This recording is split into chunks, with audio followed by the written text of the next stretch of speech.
Still talking security matters, security expert Mukhtar Dan Iyan now joins us via Skype to discuss the incessant killings by herdsmen in Benue State. Many thanks for joining us, Mukhtar. Let's start with the various utterances or the description given to this incessant killing in Benue State by the federal government. First, the federal government blames climate change for the attacks. Another time, the president of the Federal Republic of Nigeria has said these killers are from Libya. They perhaps not Nigerians and they are not herdsmen. Do you agree with all these assertions? Nothing happens in isolation. From that perspective, it can be argued that both of those assertions have some validity. But at the end of the day, whether Nigeria likes it or not, it's a domestic problem because the carnage is taking place within the territorial borders of Nigeria.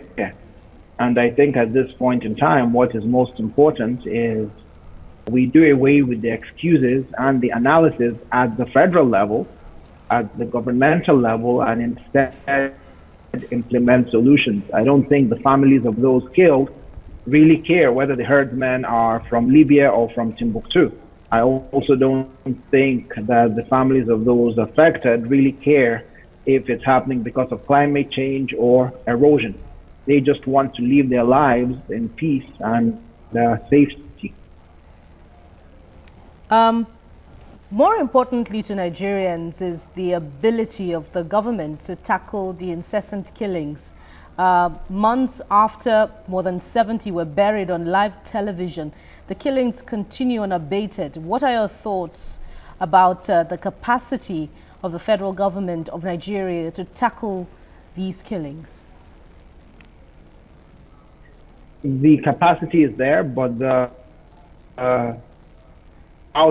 performance, for lack of a better term, of the federal government is shameful. I've stated it repeatedly that the security architecture we have right now is beyond horrible.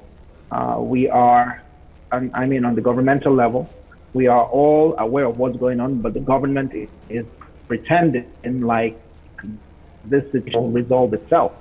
That's not the case. It needs to firm up the presence of military and paramilitary personnel in those communities.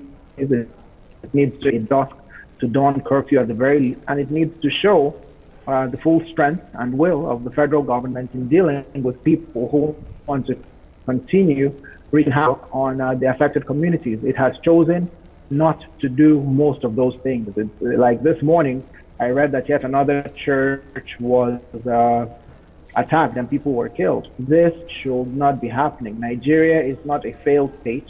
Nigeria does not have areas in the middle belt anyway where there is no governmental presence. So quite frankly, what's going on is very, very unfortunate, and it's very disgraceful that the government is allowing this to happen. All right, Mukhtar, I'd like you to analyze the sincerity of the Nigerian army for us in fighting these herdsmen, coming from the background of allegations in Taraba State that some of those military men are compromised. And just last week in Naka, talking about Benue State now, there was a case of military men burning houses because, according to them, a soldier was killed and buried in a shallow grave. Do you think that is a good thing? And don't forget that our lawmakers are already calling for the heads of these security chiefs, that they should be replaced. Well, I've stated it repeatedly. As much as Lieutenant General Buratai might be a good soldier, he lost the moral right to lead the Nigerian army the day the Nigerian army invaded Shiite communities and murdered literally hundreds of Shiites. So obviously when the head, the proverbial head is rotten, the body is going to follow. The military men, the people in the Nigerian army who are taking the law onto themselves are behaving just the way their army chief behaved when he raised the Shiite community in Kaduna State, which is very unfortunate. I think most soldiers are disciplined. I think most soldiers are guided by the right motivators. But a lot of times the system breaks down and soldiers end up taking the law into their own hands. This isn't helpful long term, as we'll learn from the example in the Northeast, when more and more people joined Boko Haram as a response to the heavy hand of the government. If the army continues doing what it's doing, which is wreaking havoc on civilian communities, more and more people in those areas are bound to join those who desire to fight the Nigerian state. And this isn't helpful long term.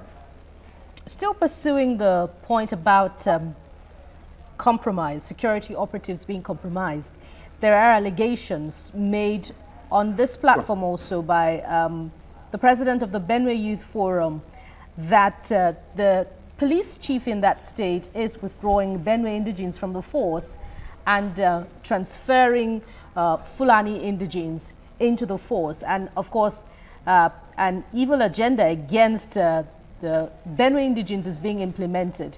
How credible are these allegations coming from somebody who is from the home front? And if credible, how is it impacting on the urgent need to check the killings in the Middle Belt?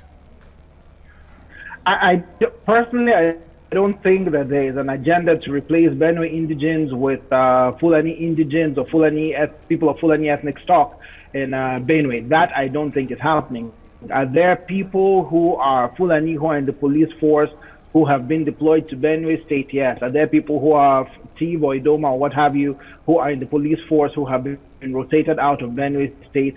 Yes, as well. However, I think the Inspector General of Police, who is neither Fulani nor Tiv, by the way, he is Nupe, I think he has failed woefully. I think he is not doing a good job as the Inspector General of Police, and I think the president needs to replace him and put in a more competent person, because quite frankly, what the police is doing right now is not exactly winning accolades for their performance.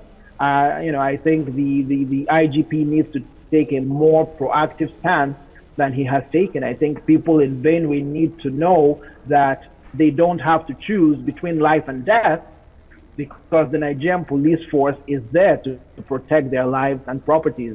That isn't happening. If that happens, I don't think people are going to complain about, Fulani policemen or Tiv policemen or Yoruba policemen or what have you. But the police are just doing a horrible job in policing the communities affected. All right, Mukhtar, we have to leave it there. Many thanks for your time and contributions on TVC No News problem. Hour.